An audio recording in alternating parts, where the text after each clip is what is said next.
Pois é, pessoal, tudo bom? Meu nome é Lucas Montanha, fisioterapeuta osteopata, e vocês estão no canal Lucas Montanha Fisioterapia. Então, vamos falar um pouquinho hoje do diafragma. Quando eu falei que o diafragma é o músculo mais importante do corpo humano, é porque, na minha opinião, ele de fato é o músculo mais importante do corpo humano. Por quê? Porque se ele parar de funcionar, você morre, né? Isso não vai ser algo compatível à vida, e a gente não pode trocar esse músculo, diferente do coração, que também é um músculo que, se parar de funcionar, não vai ser também compatível à vida, mas existe transplante de coração e as pessoas vivem ainda anos aí com um coração transplantado.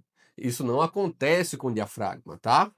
O diafragma é o músculo responsável pela respiração, tanto pela inspiração quanto pela expiração, que muita gente não sabe. Muita gente acha que quem faz a expiração é a musculatura abdominal, mas a musculatura abdominal ela não age na expiração da forma que a gente pensa. Então vamos lá. Antes de a gente entrar nessa parte da ação, a função do músculo, né? Vamos começar do começo. Eu preparei aqui um esqueminha, só para eu não me perder, né, do que a gente vai falar, dos tópicos, né? Vamos falar primeiro da origem do músculo diafragma, né? Onde ele se origina, onde ele se insere. O músculo diafragma, ele tem origem aí na 12ª vértebra torácica, em T12, e tem algumas origens na lombar, né? Alguns prolongamentos que a gente chama de pilares diafragmáticos, direito e esquerdo. O direito vai até L3, então vai L3, L2, L1, T12, e o esquerdo vai até L2, né? Ou seja, T12, L1, L2. E aí eles formam uma extensão muscular do diafragma na lombar. Então aí você já pode imaginar que o diafragma ele vai também agir muito em pacientes que têm dores lombares, né? Vai ser um músculo onde você vai ter que ficar de olho aí quando o paciente apresentar esse tipo de sintoma. Saindo lá da torácica, ele vai se inserir principalmente nas 6 últimas costelas e na parte posterior do externo, né? Na parte final lá do externo, posteriormente, que a gente chama lá do apêndice xifoide. Então essas são as principais inserções do diafragma. O que é que esse músculo vai fazer de movimento, para a gente entender? Basicamente, ele vai movimentar a caixa torácica, né, as costelas. De que forma? As últimas costelas, as 6 últimas costelas, ele vai movimentar num movimento que a gente chama de alça de balde, fazendo esse movimento aqui, de abertura lateral principalmente, e as 6 primeiras costelas num movimento que a gente chama de braço de bomba, que ele vai fazer isso aqui, com as 6 primeiras costelas. Eu não tô dizendo que ele vai fazer, tipo, nas 6 primeiras só isso, tá? As 6 primeiras vão fazer também a alça de balde, mas o principal movimento vai ser esse que a gente chama de braço de bomba. E as 6 últimas vão fazer também o braço de bomba, mas o principal movimento é o alça de balde, tá? Então, nas 6 últimas costelas, ele aumenta o diâmetro do tórax transversalmente, né?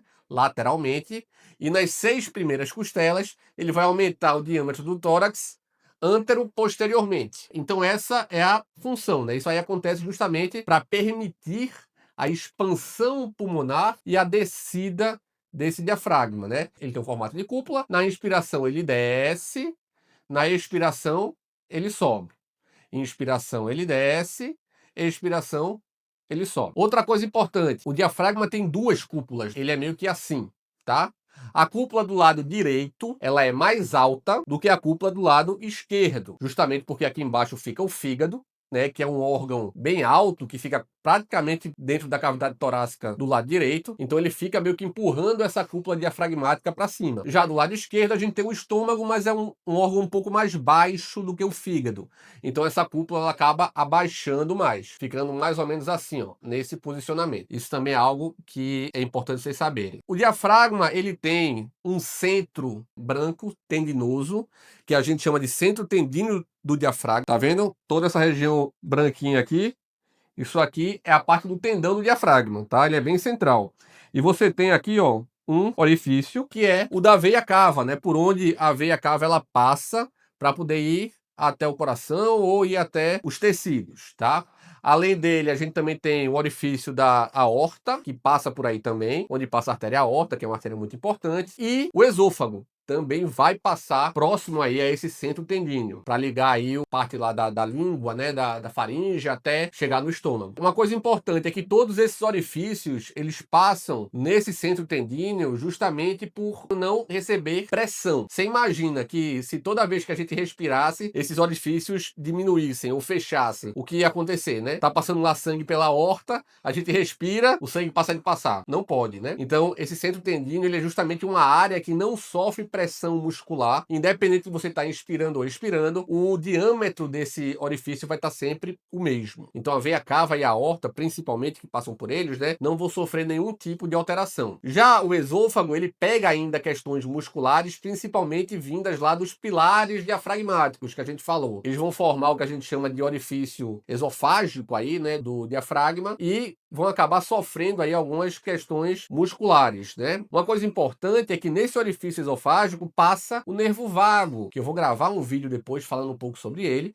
que é o principal nervo aí para os osteopatas, o nervo que os osteopatas adoram, porque ele basicamente faz a inervação parasimpática de quase todas as nossas vísceras, né? Todas as vísceras torácicas e quase todas as vísceras abdominais. Então a gente depois vai falar um pouquinho sobre ele. Então esse nervo vago, ele passa junto ao esôfago. Então, como eu falei para vocês, né? Eles acabam sofrendo um pouco de tensões, já que esse orifício ele é mais muscular. Então vocês já podem imaginar que um aumento de tensão no diafragma pode gerar alterações de influxos neurais do nervo vago, né? Pode gerar algumas alterações de cunho visceral. Então já é algo para você pensar também. Toda vez que for querer pensar em tratar uma víscera na osteopatia, você tem que tratar o diafragma antes, principalmente se for uma víscera abdominal ou torácica, tá?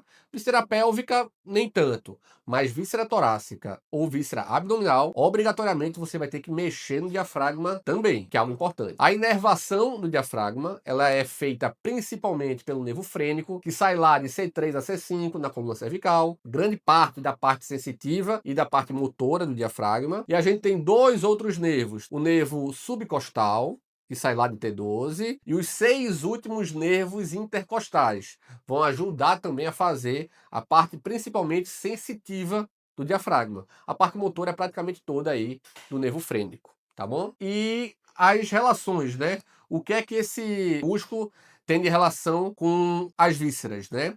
Você tem aí, na parte de cima do diafragma, principalmente, as pleuras, os pulmões, né? Repousando aí sobre eles, e o coração, mais centralizados. Então você vai ter uma relação muito íntima aí com a pleura pulmonar, tá? E com o pericárdio, na parte torácica, né? Já na sua parte de baixo, né, na parte abdominal, a gente tem relações muito fortes com o fígado, com o estômago, com o baço e com as duas flexuras intestinais, tá? Com ângulo cólico direito e com ângulo cólico esquerdo. A gente vai ter relações fortes também do diafragma com essas vísceras. Paciente com alterações intestinais, tem que mexer no diafragma? Com certeza, né? A gente tem ligação mecânica do diafragma com o intestino grosso, tá? Então vai ter que mexer no diafragma. Paciente com gastrite, vou ter que mexer no diafragma? Com certeza. Paciente com refluxo, vou ter que mexer no diafragma? Aí que vai ter que mexer mesmo, porque o esôfago passa por dentro do diafragma. Então um aumento de tensão no diafragma pode alterar a mecânica do esfíncter esofágico. Inclusive, a gente tem estudos já que mostram que a diminuição da pressão exercida pelo diafragma, né, com manobras lá que a gente faz de relaxamento desse músculo, diminui a pressão dentro do esfíncter esofágico, melhorando sintomas de refluxo gastroesofágico. Então, é algo que vocês vão ter que mexer bastante. E feito eu falei no começo, paciente com dor lombar, principalmente, a gente vai ter essa relação forte, né? E aí a gente vai ter pacientes também com dor cervical, a gente tem uma fáscia, que a gente chama de fáscia endotorácica, que vai se inserir lá em C5, C6 e que sai toda lá do diafragma, tá? Mas não vamos viajar tanto para lá, né? O que a gente tem de mais palpável aí é a questão da lombar, dos órgãos abdominais e dos órgãos torácicos, com uma relação muito íntima com o diafragma, beleza? Esse foi o nosso vídeo de hoje, espero que vocês tenham gostado.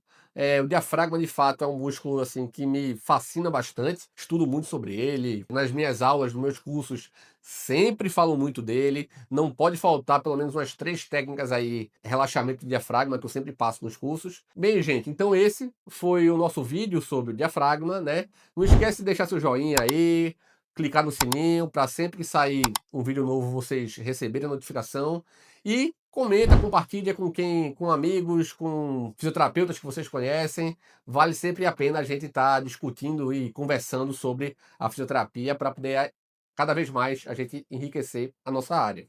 Qualquer sugestão de vídeo, querer falar alguma coisa, tirar dúvida, pode ser por comentário ou no meu Instagram, que sempre está aqui na descrição do vídeo, tá? Lá a gente também bate um papo legal sobre a fisioterapia, tá bom? Um grande abraço e até o próximo vídeo.